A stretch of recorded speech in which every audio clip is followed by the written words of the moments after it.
Hello, and welcome to the first episode of Post Traumatic Revelations with Afrah Caraballo.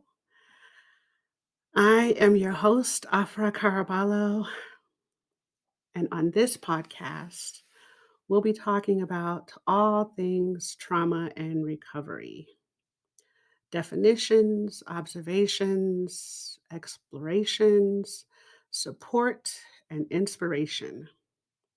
We'll be talking about what trauma is and what trauma does to us, what it does to our minds, our bodies, our spirits, and what it does to our relationships. Because it doesn't just affect the victim, it affects anyone connected to that victim, to that survivor. It changes how we show up and how we interact with ourselves and others in the world.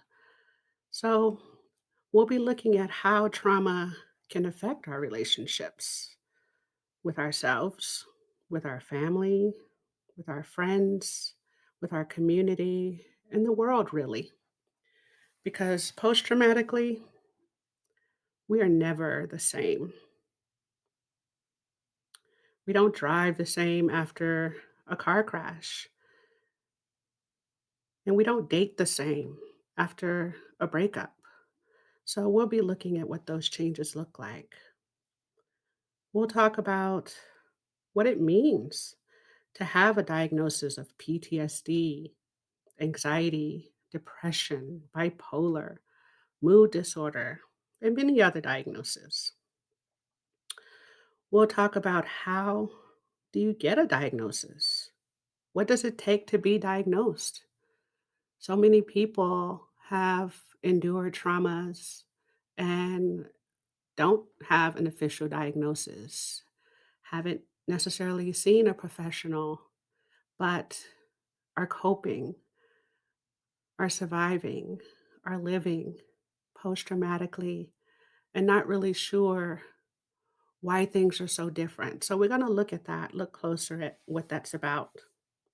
Who can be traumatized? Is it certain people? Do you have to be a certain age, a certain gender? Civilians, military, men, women, who can get traumatized? How do we get traumatized? What's that about? So, we're going to look at that. And can you be traumatized without a diagnosis? Right? So, we're going to really be looking at who we are post traumatically and how we show up and answering some questions about that. We'll also look at types of trauma, right? The hows, the manner in which you were traumatized, in which we are traumatized. We'll be looking at complex trauma versus a single event trauma. We'll look at cultural, generational, racial, historical, religious trauma, organizational traumas, and the implications of that. We'll also be looking at the different sources of trauma, right? Who or what traumatized us, how that happened, right? And then the effects of trauma on our bodies, on our minds, on our spirits, depending on the source of trauma. So, was it a natural disaster that traumatized us? Or was it a human on human trauma? Was it intentional? Was it accidental? All of these go into the effects that trauma has on us. So, types and sources of trauma we'll be looking at. And what we know is, regardless of the type, regardless of the source of the trauma, it is always about loss. Trauma is about the loss of something or someone important to us, something precious, something we hold dear. So, We're going to look at and talk about how these losses change and shape us. And since we know that no two people are the same, right? No two people are going to experience a traumatic event in the same way. Some things that are traumatizing to one person aren't necessarily traumatizing to another. So, who you are and where you are in the world, your place and space in the world will make a difference. Even identical twins aren't the same, right? Um, so, the more important the person or the thing that was lost, the deeper the wound that's left behind. And the wound must be healed, right? And we know that the word trauma means wound. And so wounds must be healed. Otherwise, they fester, they can spread, get infected, and affects other parts of the body. And the same is true for trauma. If you have an emotional or psychological trauma, it's going to affect how you show up, how you trust, how you interact. And trauma has no expiration date, so it waits for the attention and the support it needs to heal. And trauma is subjective, right? That everybody is going to experience situations differently. We may have similar responses, but we're individuals. And so, divorce, breakup, car crash, earthquakes, tsunamis, robberies, any kind of event that overwhelms us and our ability to cope in that moment is considered a trauma. And so, based on who you are, you're going to experience it differently. So, these are some things we're going to look at and talk about throughout this podcast, throughout these sessions. And we'll be looking at books and research and the latest information on what trauma is and its effects on us.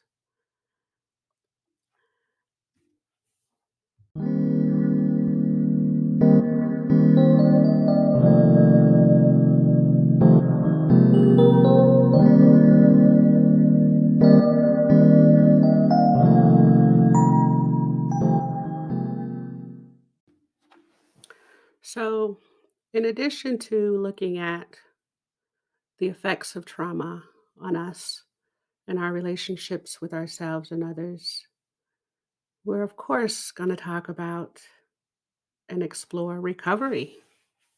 Recovery is about taking yourself back, taking back that peace,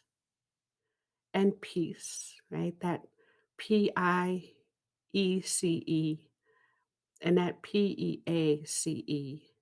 that was lost during that traumatic event or those traumatic events.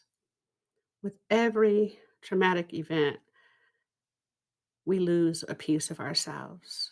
We lose our peace. And recovery, healing, rebuilding is our deepest desire. More than anything, we want to heal. We want to feel good. We want to go back to normal. And what we know is there is no back to normal, but we can find a new normal. We can rebuild, recover, heal, and create a peace post traumatically. So, we're going to be looking at what goes into recovery, what needs to happen. Because while we deeply desire peace and comfort and joy, we don't. We delay it, we deny it, we avoid it. And why? What is it that keep us from living a full and fulfilling life a joyful life post traumatically? What gets in the way? So, we're going to talk about that. What holds us back? It's a wall, a wall made of judgment, guilt, shame, fear, resistance. This wall is designed to protect us, right? To protect us from being hurt again, from being surprised and traumatized again. And in many cases, we build this wall thinking that we're protecting the people we love and we care about. We don't want them to see those wounded parts of us, those damaged and ugly parts of us. And so, this wall of judgment, guilt, and shame actually serves to protect us and to protect others. And that's in that traumatized thinking, in that wounded way of thinking. So, we're going to look at this wall and all of the ways we keep building it and reinforcing it. And we're going to look at it. I mean, really look at the ingredients that make up this wall and how it helps us and how it hurts us. And we're going to look at how judgment, guilt, and shame can shapeshift, right? Sometimes it's not always mean and ugly. Sometimes it's in the guise of love. I'm just looking out for you. I'm just trying to protect you. I just don't want to be hurt. And so we go from fear and love to punishment and reward as we're building and reinforcing this wall post traumatically. And so we're going to look at ways to remodel. For some people, it's a matter of making it a thinner wall. Some people, it's a matter of adding a door or a window so that we can start reconnecting and re engaging and moving toward a more fulfilling life, a more interactive life. We're going to look at love, hope, and healing and what it takes to get there. What does it take to have it? What does it take to have love and hope and healing again post traumatically? What does it take to restore that sense of faith in ourselves and in the world? We are multidimensional people, multidimensional beings. We have multiple levels of consciousness, of knowing, multiple levels of interacting. We talk about mind, body, spirit. We say this, we hear this, but what does it really mean? We have this internal battle between what we know deep down and what we think and how we act. And sometimes our actions don't necessarily match what we intend to say or what we intend to do. So we have this consciousness versus unconsciousness, this knowing versus unknowing, this peace, this love versus disturbance and hate and fear. And so all of these different emotions are moving around inside of us. And that's part of the disorder, right? Disordered emotions, disordered thoughts, disordered actions post traumatically. And so we're going to talk about that and come up with ways to organize and reorder, right? This podcast, we're going to talk about and share our thoughts, our feelings, all of them, from rage to unconditional agape love. So I invite you, yourself, your family, your friends, and your soon to be family and friends to join me on this journey to discover and recover what's possible in our post traumatic selves. So please leave a message, contact me with questions, comments, and thank you so much. I wish you health, love, and happiness. And I look forward to our next episode together.